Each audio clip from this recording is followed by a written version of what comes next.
মাঠে তৈরি হয়েছে সুন্দর মঞ্চ পাতা আপনার সকলেই এখানে তৈরি হয়ে রয়েছে একটি অনুষ্ঠান যা হলো সাংস্কৃতিক প্রতিযোগিতার পুরস্কার বিতরণ অনুষ্ঠান। এই মঞ্চটি তৈরি করতে দায়িত্বে ছিলেন পটলবাবু।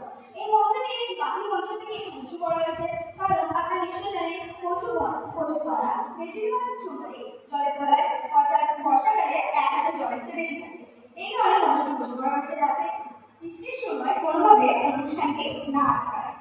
এছাড়া দেখতে পাচ্ছেন নদীর পাশে রয়েছে স্বর্গের সিঁড়ি অর্থাৎ এছাড়া দেখতে পাচ্ছেন পাখি পরিবেশন করা হবে গরম ভাত এবং কচু বাটা।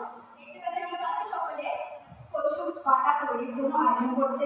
এছাড়া দেখতে পাচ্ছেন এসে গেছে টেবিলে চেয়ারম্যান চন্দন রায় মুখার্জি। এছাড়া আজকে একটি বিশেষ কারণ আজকে উল্লেখ করা হবে সেই ব্যক্তির নাম যিনি চ্যাম্পিয়ন কুইজ কম্পিটিশনের জন্য ফাইনাল রাউন্ডের জন্য সিলেক্ট হয়েছে। এছাড়া এই অনুষ্ঠানে একটি মিডিয়ামও যুক্ত করা হয়েছে। মিডিয়ামে রয়েছে একটি নাটকের আমার থেকে বলে দেওয়া হয় যাতে নাটক দেখার সময় আমরা সকলে আন্দাজ করি এবং সেই নাটককে আন্দাজ করা নাটকটি করি এবার যদি বলার নাটক ঠিক হয় তাহলে তাকে করা হবে পুরস্কার।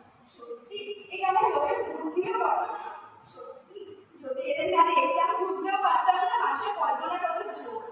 এছাড়া দেখতে পাচ্ছেন এখানে সকলে কত আনন্দিত। এছাড়া দেখাই যাচ্ছে সকলে উত্তেজনা আশীম আলোচনা। এবার পুরো অনুষ্ঠানটি শুরু হতে চলেছে। দেখা যাক কাদের হাতে চলে যাচ্ছে প্রথম দ্বিতীয় তৃতীয় স্থানের পুরস্কার এবং কে জিতে চলেছে চ্যাম্পিয়ন কুইজ কম্পিটিশনের ফাইনাল।